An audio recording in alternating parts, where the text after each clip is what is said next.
Hello and what is going on today, guys? Tomcat here and welcome to Forza Horizon 4. Now this is going to be our introduction to the career mode, the single player game, and well, it's not really even single player anymore, is it? It's shared world, so there's a lot of very cool, interesting things, but for the intents and purposes of what we're going to be doing, effectively, it is single player. Now, we are going to be going through the introduction to the game. We're also going to be buying our first car, and we're also going to be exploring some of the area around the festival site for the very first time in this video. Now, if you guys watched my Charger drift build, I wanted to kick off my Horizon 4 full game coverage with that because that car was something that I built, and I was like, you know what? I have got to show that to you guys first. Like, that was one of those things that I was like, I just wanted you guys to see it, and it was a really fun car to drive. It really was. But this game is absolutely beautiful, and that's also part of the reason why I'm showing it to you guys in 4K. If you guys want to watch this video in 4K, you have that option. The quality button, if your PC or your internet connection can handle it, the 4K option is there for you. So, during the intro of the game, they actually have this really cool, like, it's almost like this gray, like, studio area where you would get your introduction, and then you kind of drive into the screen. They talk about it being basically, you now live at the Horizon Festival rather than it being a vacation. And you saw there they had, autumn and winter, and, then it'll go into spring, and then it'll go into summer. And I really kind of, because you guys, if you've watched any of the coverage and things like E3 and stuff like that, you will have seen, the seasonal changes before, so that's why I didn't show the whole season change. But, just because I figured, I was like, you guys have seen that before. It's not really, like, something that's that big of a deal, but the actual gameplay after the season changes, now that we're back to summer, the actual gameplay after the season changes is really cool because it's what you guys are going to see when you boot up the game for the very first time on your own. Now, everybody's journey through this game is going to be very different, so that's what makes it, I think, personally, that's what makes it very interesting to me, is that everybody's journey through this game is going to be different because there's so many different paths you can take. And when I say there's so many different paths you can take, I genuinely mean there is a absolutely massive just amount of paths you can take. There's a multitude of paths that you can take, and this introductory cutscene here really sets the stage for what the game is going to be like, what the game is going to look like. All sorts of crazy cars like FXXK, McLaren Senna, Viper ACR, like Bugatti Chiron, which, by the way, stay tuned. There's gameplay of the Bugatti Chiron coming later today, which you guys will not want to miss, but that Aston Martin Vulcan is beautiful as well. Now, when they set the stage here for the game, they basically set you into the character creator, and you can basically select a base character and go from there. I decided to select this guy, but there's really a wide range of characters that you have to choose from based on, whatever your preferences are for your character. And they also, it's actually very interesting, the fact that, like, all the clothing in the game isn't really, like, none of it's locked. Whether you pick, like, a male or female character, none of the clothing for either side is locked, so it's it's a very interesting thing, but I think it's going to be kind of fun, like, when you get into the little mini cutscenes at the end of races and stuff like that. They're reintroducing old characters, and it's just really cool to see this Horizon Festival environment and atmosphere come back in such a big way. So, when you choose your first car, you have the options here. We had the options here of a Focus RS, a TTRS, or sorry, not even a TTRS, just a standard TT Coupe, or TTS Coupe, and a Charger RT. I ended up going with the Charger RT because, you know what, I was like, even though, like, I kind of consider myself more of an import guy. I like the import stuff. I even like a lot of the European stuff, but out of that lineup of cars, I was like, I need the rear-wheel drive slide machine. I needed the Charger. Like, that's exactly what I wanted. And once you pick the car, you get the opportunity to create your license plate like you would originally.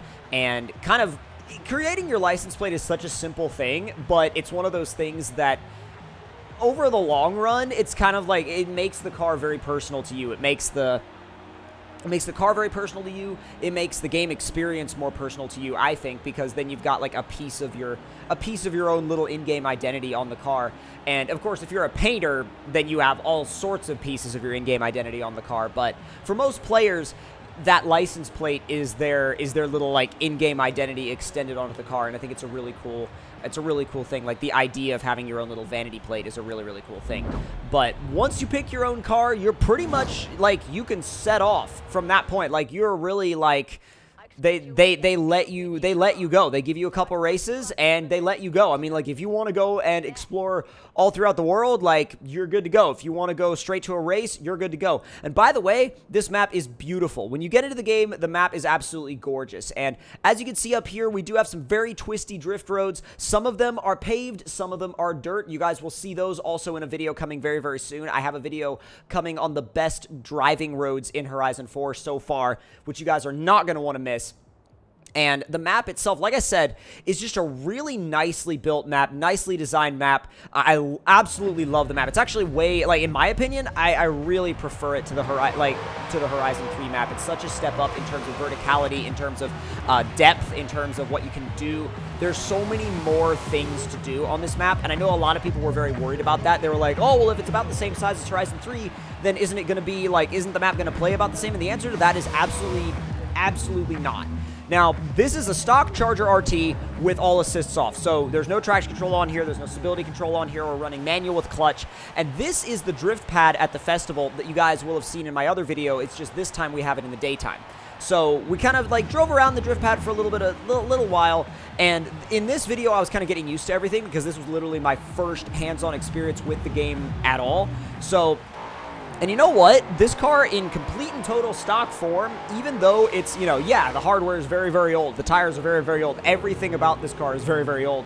But you do get a really, really good package. You get an amazing package, really.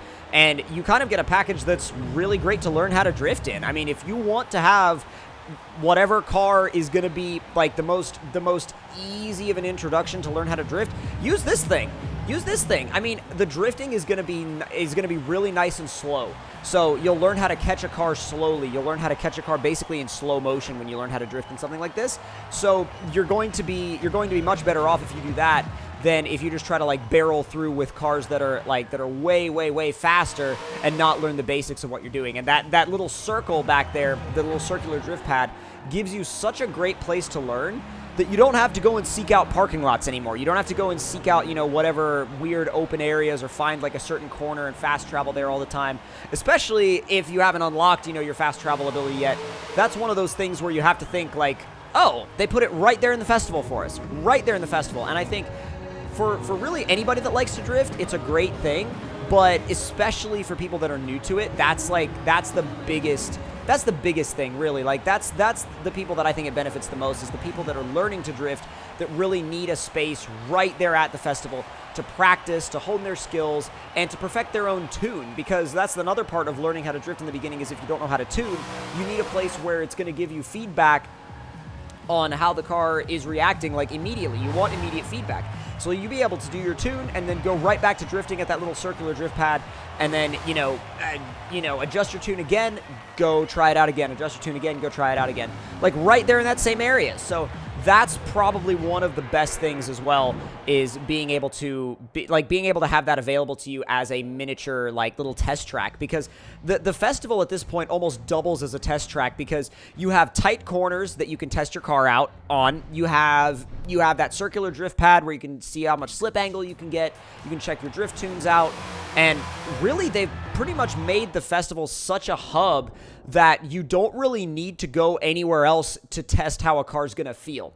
And I like that, because you don't have to go like way off somewhere on the map to know whether or not you know, it's going to work. You know what I'm saying? Because honestly, like, if it's not going to work anywhere, if it's not going to work, you know, on the tight corners at the festival, it's really probably not going to work anywhere else. So with that being said, and with that being known, I think driving around at the festival itself, I think really, like, the fact that there's so many cool roads here really benefits the game, and it benefits the environment, benefits the player, really benefits everybody. Now, the very first race that I did was this festival sprint, and you'll definitely feel at home if you've been familiar with Horizon games in the past. It's definitely a familiar format of racing, but everything is super polished. There's no waiting. There's no like, okay, I've selected the race, now I have to wait for this, now I have to wait for that, now I have to wait and wait and wait. There's none of that. It's very smooth. It's very seamless.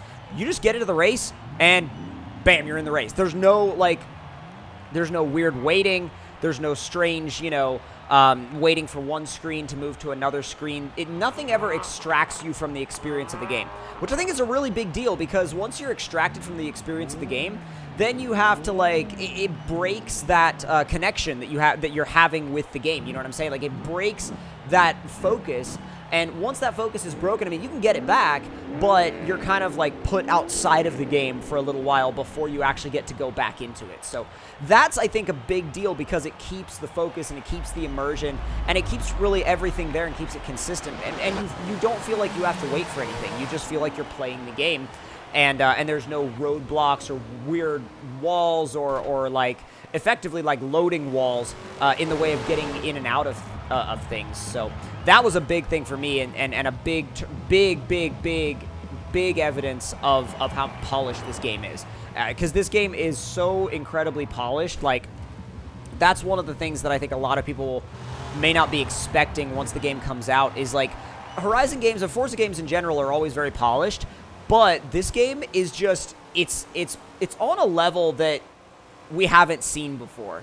It really is. And I know that sounds like cliche, but, like, you guys can see on my face when I say that, like, it's different than anything we've experienced before out of the Horizon series. I mean, just everything from the sunlight to the sky to the way, reflections basically cascade off the paint of the car, and just kind of roll off the clear coat of the car. Everything just looks so good.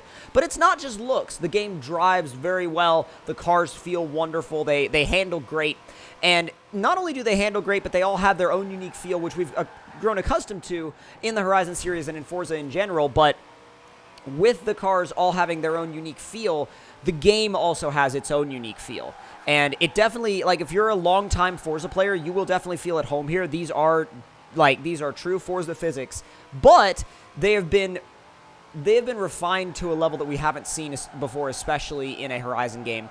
And, I mean, look out ahead. You can see that lake in the distance. You can see the mountains. Everything is just so pretty that the game is really not only a joy to play, but a joy to look at. And when you can get a good balance of those two things together, that's one of those things that a lot of people don't really understand, because you'll find a lot of developers going for, like, making the game look as good as possible, but sometimes the gameplay kind of falls off the edge. But, like, or you can see them getting, like, the best gameplay they can, but the graphical quality kind of falls off the edge. This, dude, it's right where it needs to be on both ends. It's literally right where it needs to be on both sides, and I just can't say enough good things about the way it feels. Now, of course, at the end of each race, you get influence, which are your fans, and then by the time you reach a certain predetermined number, you'll advance to the next season. And this is obviously, like, the way they introduce you to the seasons in the game. So once you reach, I think it's like 24,500 fans,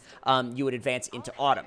Now, the biggest thing, also, by the way, when they introduce you to Anna, it's one of those things where you're like, I was like, I don't know, I'm not the biggest fan of Anna, and I was kind of like, oh, I have to talk to you now? Really? I just want to drive. I don't want to talk to you. I just want to drive.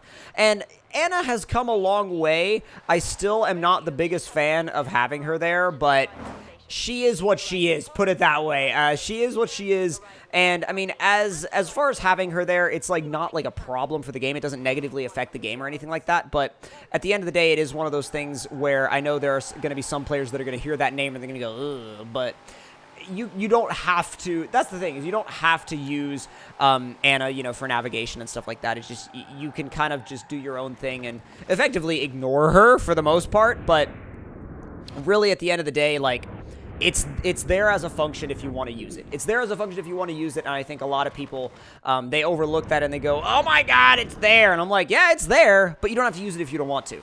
Now, the destruction of these, like, stone walls is really, really interesting, and, like, I know you guys saw just there previously, they're just so fluid in the way, like, all the destruction happens. The destruction happens so fluidly, and, like, driving through these little towns is just beautiful because, again, you see these gorgeous shadows on the buildings. You see, like, the actual buildings themselves rendered in gorgeous quality, the way the hedges are rendered, the way the fences are rendered, the way the trees are rendered. I mean, they're very proud of their trees. Put it that way. They are very, very, very proud of their trees, and they said so on the stream. There's definitely something that they worked on a lot and put a lot of work into. was the trees, and it actually shows. I mean, you wouldn't think that trees in general would change the look of the landscape so much, but they do. They actually really change up the look of the landscape, and they make it feel, with the updated trees, they actually make it feel a lot more believable and a lot more inviting. They make it feel a lot more realistic. Now, once you set off, like, again, setting off on these little, you know, like, first few races, you're definitely in a bit of like a, I don't want to call it a honeymoon phase with the game, but you're just looking at everything and you're like, whoa, dude, whoa. And I'm actually kind of glad that I didn't do this commentary live, because if I had done this commentary live, it would have just been me screaming about like all the new stuff. I would have been like, look at the color on that hill over there. Like, look at the, you know, look at the houses, look at the trees, like, look at the other cars, listen to the sounds. Like, I would have just been going nuts, and I'm kind of glad that I gave myself a little bit of time to reflect back on the gameplay and do a post-recorded commentary for you guys, because I think it allows me to really internalize the experience that I had with the game and then relay it to you guys after I had a chance to think about it. And really, after even having a chance to think about it, like, I still come back and I'm like, yeah, this is good. This is so good. And by the way, this was my first time going up this road. The Charger was 100% stock, but I saw that there was switchbacks. I saw that there was hairpins, and I was like, I have to drift it. I don't care if I get past. I don't care if they get, like, right up behind me. I was like, I have to attempt to drift these. And you can see, like, the stock power of the Charger, like, it works, but I'm definitely having to, like, really push it. I'm having to try to extract as much out of it as I absolutely possibly can. And, like, at the end of the day, you know, it's one of those things where there are going to be some areas that you're not going to be able to fully drift, like, with a certain amount of power. Like, there is a point at which drifting becomes a power game. So, and that's just, like, the straighter a corner is, the more of a power game, like, it is to drift it. Because at a certain point, you know, that driftability becomes, you know, how able are you to basically spin up the rear wheels whenever you want. So that's something that you do have to think about and take into consideration. But if you enter with enough speed, and enough momentum, you can counteract that. So I think at the end of the day, like, dude, the whole introduction sequence to Forza Horizon 4 is an absolutely incredible thing, and I think that there's no better way to kick the game off than the way it does kick it off. I mean, even by introducing it to you with that hairpin road, I think that's a brilliant choice, because what have we been asking for the longest time? Widening roads with hairpins. And they're like, oh, one of the first races? Here you go. And I think that that's a really, like, it's a way for them to tell you, like, hey, look at these new roads. Look at these new, like, these new game dynamics. Like, we've, not only have we listened, but we've got you and we understand. So I really hope you guys enjoyed this very first episode of Forza Horizon 4. If you did, don't forget to click that like button. Tell me in the comments below what you guys thought of it, and make sure you subscribe for more. There will be more content coming later today, so make sure you stay tuned for the channel, for all of that. And I will see you guys next time. Talk to y'all later.